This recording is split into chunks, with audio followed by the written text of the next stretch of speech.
Hi there, story fans.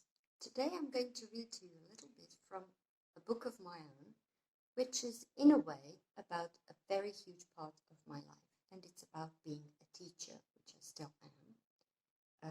It's called The Question Mark Method.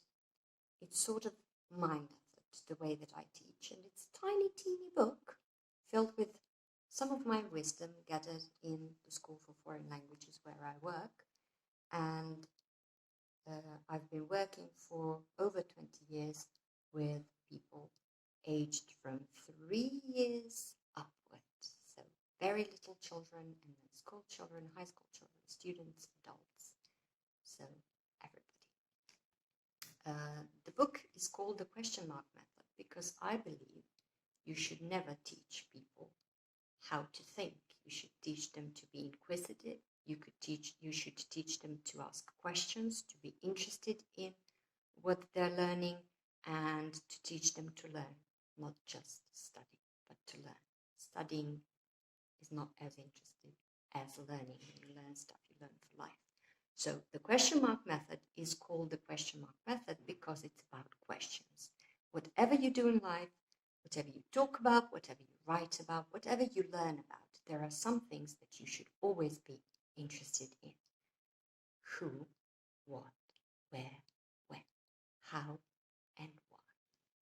I've had lots of learners who had so many wonderful ideas and so many wonderful thoughts and always had issues expressing themselves, talking about what they think, thinking that anyone would be interested in what they think.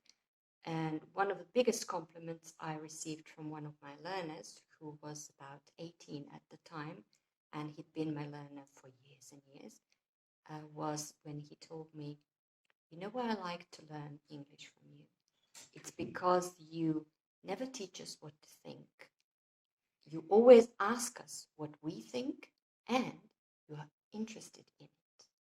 And the biggest complaint I got from my students was, "Oh, don't ask us what we think again, because it's difficult to think." And then when I said, "Okay, well, I'll just dictate to you whatever I think," they said, "Oh, no, that's not interesting." So I'll read to you a paragraph from my book, and I hope those of you who have read it have found it useful, because I know the method is useful and it works, and it's worked with many of my colleagues and many of my learners who became teachers themselves, and it doesn't matter which subject you teach. So apart from the afterword, a message, by the way, to all my teacher friends from around the world who have had this year, 2020, one of the most difficult years for all of us, not just teachers, but we found ourselves in a situation when communication was no longer direct, so it was over the screen, and trust me, it is not the same. You just don't feel the room. It's very challenging, it's very demanding, and well, I'll always take learners instead of the screen anytime. So a huge hug to all the teachers who have survived this school year and who still plan to teach again next year. Afterward, back to basics. Have fun teaching. If you don't, your learners won't have fun learning. And isn't it marvelous to explore new worlds, discover new facts, create new things, meet new people? As exhausting as it sometimes is, teaching keeps you young because it preserves your inner child, the fun-guided, inquisitive little rule breaker and creator. You think you can't preserve it? So do I sometimes, and yet. There were no mobile phones around when I was little, so yes, I'm getting older, more experienced. And there is still so much I can teach my modern learners. There is also a lot I can learn from them. There were no keyboards when I learned to write, and learning cursive was a must. My modern learners still have to learn how to read and write properly.